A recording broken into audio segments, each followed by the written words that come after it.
Good morning. Happy to see you all through this wonderful morning devotion video. ஒவ்வொரு நாளும் காலை வேளையிலே நாம் வேதவசனங்களை தியானிக்கிறோம். அது நம்மை மாற்றப்படுத்துகிறது, மறுரூபத்துக்கு நடத்துகிறது, நம்மை தேவனுடைய பிள்ளைகளாய் மாற்றிக் கொண்டிருக்கிறது. ஏனால் வேதவசனத்துக்கு அவ்வளவு வல்லமை உண்டு என்பதை நம்ம பார்த்து கொண்டிருக்கிறோம். போன மாதம் முழுவதும் கொடுப்பதை குறித்து நாம் தியானித்தோம். இந்த மாதம் முழுவதும் மன்னிப்பை குறித்து தியானிக்க போகிறோம். 2 marks of Christianity அப்படின்னு சொல்லுவாங்க.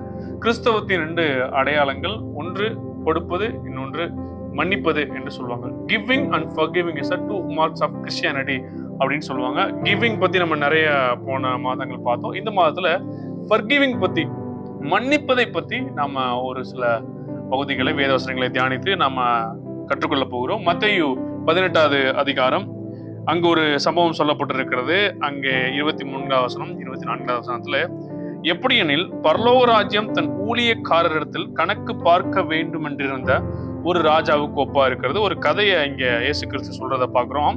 24வது வசனம், அவன் கணக்கு பார்க்க தொடங்கின போது 10,000 தாலந்து கடன் பட்டவன் ஒருவனை அவனுக்கு முன்பாக கொண்டு வந்தார்கள். கடனை தீர்க்க அவனுக்கு நிர்வாகம் இல்லாதபடியால், நான் அப்படியே 27வது வசனத்தை வாசிக்கிறேன், அந்த ஊழியக்காரனுடைய ஆண்டவன் மனதிறங்கி அவனை விடுதலை பண்ணி கடனையும் அவனுக்கு மன்னித்து விட்டான்.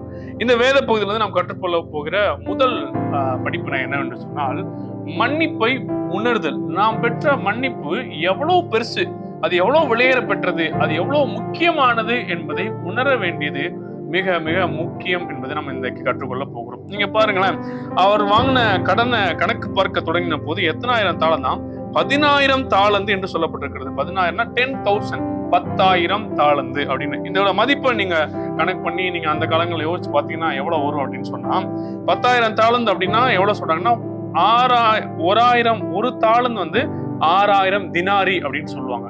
10,000 தாளந்து கடன் பட்டிருக்கான். இதுல ஒரு தாளந்தோட மதிப்பு எவ்வளவுன்னா 6,000 தினாரி. 6,000 தினாரி.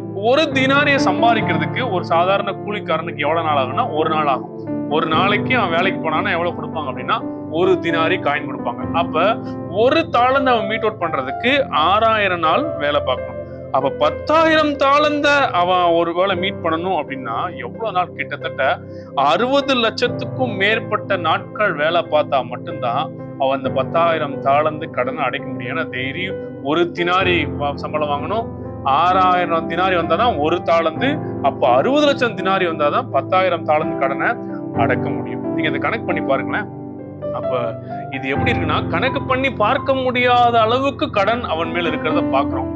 இது அவனால ரீபேமெண்ட் இதை கொடுத்துட முடியுமான்னா அத்தனை நாட்கள் அவன் உயிர் வாழவே முடியாது. எவ்வளவு நாள் அவன் எவ்வளவு கஷ்டப்பட்டு வேலை செஞ்சாலும் இது பெரிய லார்ஜ் நம்பரா இருக்கு. இதுல இந்த மணியை, இந்த பணத்தை அவனால மீட் அவுட் பண்ணி அவன் ரீபே பண்ணிடவே ஒரு நாளும் முடியாது. Biggest dept you can ever imagine அப்படின்னு சொல்லலாம். அந்த அன்னைக்கு பொறுத்தளவுல கிட்டத்தட்ட என்ன சொல்றாங்க அப்படின்னா, இன்னைக்கு மதிப்பு வச்சா கூட ஒரு 3,000 இருந்து 5,000 கோடி கடன். ஒரு சாதாரண டெய்லி கூலி வேலை பார்க்கிற ஒரு மனிதனுக்கு 3,000 இருந்து 5,000 கோடி கடன் இருந்தா எப்படி இருக்கும்னு யோசிச்சு பாருங்களேன். இத அவனால செலுத்த முடியுமா? அதான் சொல்லுது, அவனுக்கு கட்ட திராணி இல்ல, என்னால முடியலன்னு சொல்றப்ப அந்த எஜமான் பார்க்கிறோம், அவர் மனதிறங்கி அவனை விடுதலை பண்ணி அவனுடைய கடனை எல்லாம் மன்னித்து விட்டார் அப்படின்னு சொல்லப்பட்டிருக்கிறது. இந்த கதையை இயேசு கிறிஸ்து சொல்றாரு. நம்மையும் கூட ஆண்டவராக இயேசு கிறிஸ்து அப்படித்தான் எப்படி மன்னித்தார்னு பாருங்களேன். நான் இன்னைக்கு சொல்ற டாபிக் என்னன்னா, மன்னிப்பை நான் உணர வேண்டும். ஆண்டவர் கொடுத்த மன்னிப்பை பெற்றுக்கொள்வதற்கு நம்ம தகுதியே கிடையாது. நம்முடைய பாவ கடனை ஒரு நாள் நம்மளால தீர்த்து விடவே முடியாது. எப்படி இந்த 10,000 தாளந்து ஒரு பெரிய ஒரு தொகையோ, அதே போல நம்முடைய பாவ கடன் வந்து மிகப்பெரிய ஒரு தொகை. அதை ஒரு நாள் நம்மளால தீர்க்கவே முடியாதுங்க.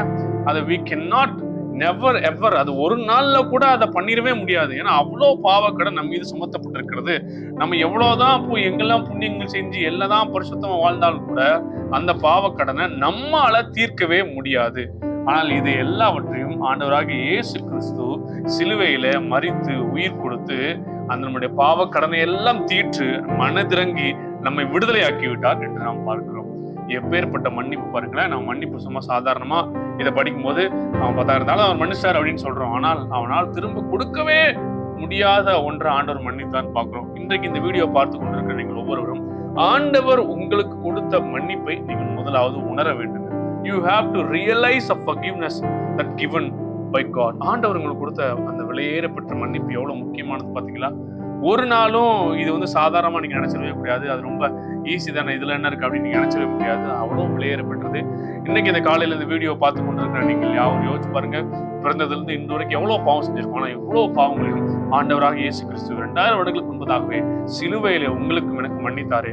அது எவ்வளவு விலையேறப்பட்டது. ஸோ இந்த மன்னிப்பை முதலாவது உணர ஆண்டவர் இன்று உங்களுக்கு உதவி செய்வார். Thank you. God bless you and have a great day.